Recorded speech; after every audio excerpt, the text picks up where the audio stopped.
ابو البختری سعید بن فیروز سے روایت ہے کہ مسلمانوں کے ایک لشکر نے، جس کے امیر سلمان فارسی تھے، فارس کے ایک قلعے کا محاصرہ کیا۔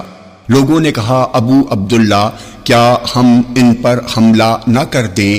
انہوں نے کہا، مجھے چھوڑ دو، میں ان کافروں کو اسلام کی دعوت اسی طرح دوں جیسے کہ میں نے رسول اللہ صلی اللہ علیہ وسلم کو انہیں دعوت دیتے ہوئے سنا ہے۔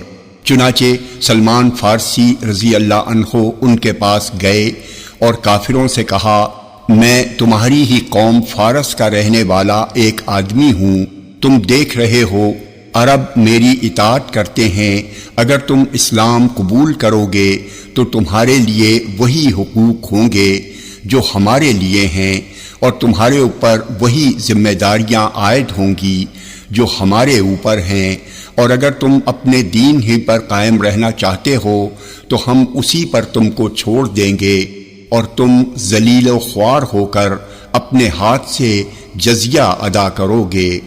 سلمان فارسی رضی اللہ عنہ نے اس بات کو فارسی زبان میں بھی بیان کیا اور یہ بھی کہا، تم قابل تعریف لوگ نہیں ہو، اور اگر تم نے انکار کیا تو ہم تم سے حق پر جنگ کریں گے۔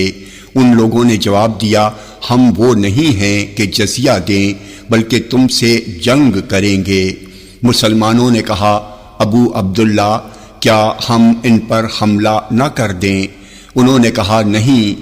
پھر انہوں نے 3 دن تک اسی طرح ان کو اسلام کی دعوت دی۔